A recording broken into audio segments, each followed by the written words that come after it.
A fascinating and intriguing story envelopes us as we explore the life of Ahab, a notably known king in the northern kingdom of Israel.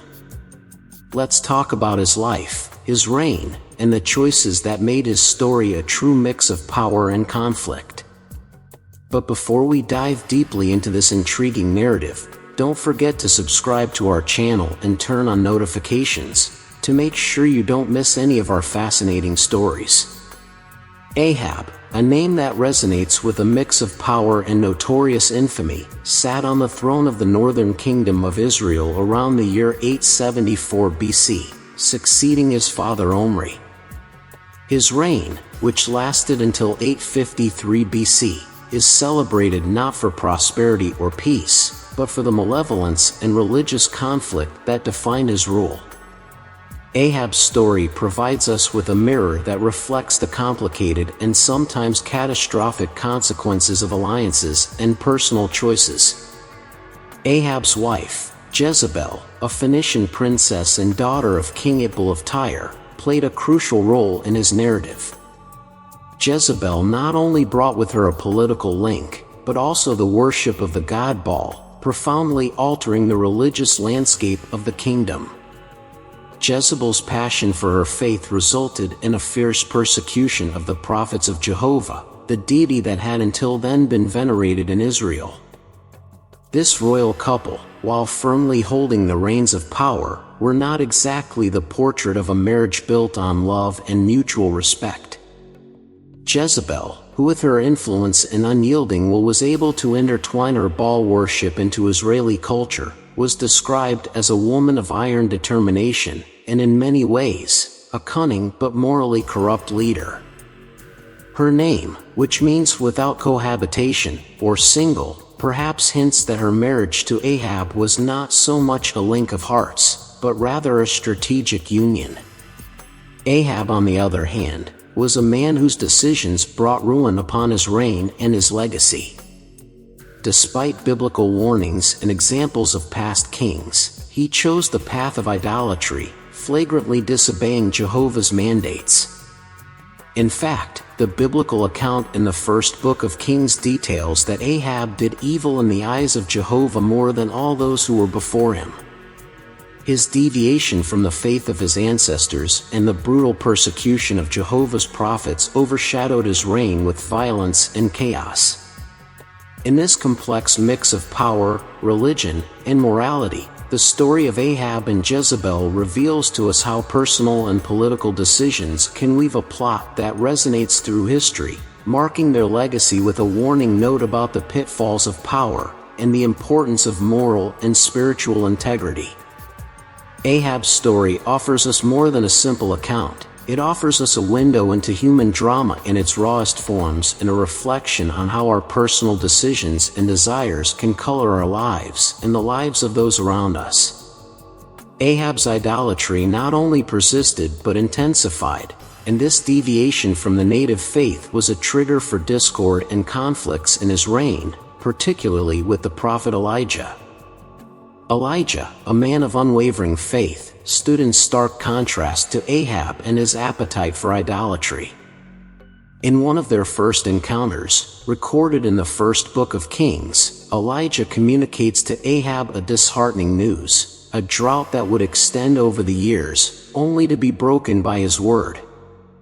This was a direct message from Jehovah, a God who, despite Ahab's apathy, remained vigilant. The animosity between Ahab and Elijah intensified over time. Despite witnessing dramatic manifestations of Jehovah's presence and power, such as the legendary showdown on Mount Carmel where Elijah, with a single request, brought fire from heaven, Ahab persisted in his wickedness. Even after the 450 prophets of Baal were humiliated and the people bowed before Jehovah, Ahab clung to his old ways. Then comes the story of Naboth and his vineyard, which further illustrates the cruelty and greed that marked the reign of Ahab and Jezebel. Longing for Naboth's vineyard, which was conveniently located next to his palace, Ahab proposed an exchange. But for Naboth, his vineyard was not just land, it was his inheritance, his legacy, and Jehovah's law forbade him from selling it. Naboth's refusal to sell the vineyard was met with disdain and manipulation, with Jezebel scheming behind the scenes to ensure that the vineyard ended up in the king's hands.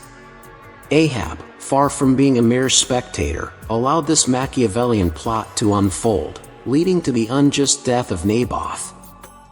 The fact that a king in his position of power and influence allowed such acts of cruelty and manipulation underscores a penetrating truth: the corruption of the human heart and the extent of its greed and disdain for justice and morality when given over to their own desires and ambitions. Through the prism of these events, we see the unfolding of a story that still resonates with us today. Ahab's life becomes a cautionary tale, a story that reminds us to carefully consider our own decisions, the alliances we form, and the legacy we leave behind. The story of Ahab, Jezebel, and Elijah is interwoven with themes of power, idolatry, manipulation, judgment, and divine grace.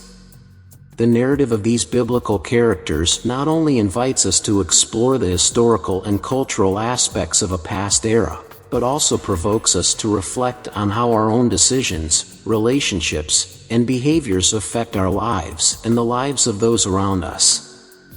This account is more than a simple story of kings and prophets. It is a journey through decisions that have both earthly and eternal implications. Ahab, despite his royalty, power, and privileges, demonstrated a lack of wisdom and discernment in his personal choices and leadership. Jezebel, on the other hand, embodies cunning and malevolence, manipulating situations and people for her own nefarious ends. The interaction between Ahab and Elijah provides a glimpse into the constant battle between the sacred and the profane, between divine obedience and rebellion. Although Ahab had moments of humility and submission, his life was largely defined by his wrong decisions and his constant rebellion against God's will. Ahab's final story, his fateful decision to go to battle despite prophetic warnings, and his eventual death, fulfill the words of judgment pronounced by Elijah. But it also shows us that even in the final moments of life, there is an inevitable accountability before the reality of divine power and justice. Throughout this biblical narrative, a tapestry of universal themes unfolds: the use and abuse of power, the importance of integrity, the sovereignty of God in human affairs, and the inevitable reality of the consequences of our decisions. Therefore, the lessons we can draw from Ahab's life go beyond ancient history. They invite us to reflect on how our decisions and alliances affect not only our lives, but also the lives of those around us and our relationship with the divine. Ahab's life is also a reminder that we are not isolated in our decisions and actions. The choices we make today have long-term ramifications, both for us and for future generations. As we reflect on these biblical narratives, it is crucial to bring these lessons into our daily lives, understanding that every decision, action, and alliance we form has an impact. May the echo of these ancient stories guide us in our quest for a life that, despite our imperfections and failures, seeks wisdom, justice, and righteousness. May this reflection on Ahab's life serve to remind us of the importance of seeking divine wisdom, of living with integrity, and of forming alliances that honor not only our personal purposes and desires, but also the eternal principles of justice and love. I would like to thank you for joining us on this journey through the stories of the Old Testament. If you have been inspired or challenged by these reflections, share this video with those you believe could benefit from it. Until next time, and may God bless you.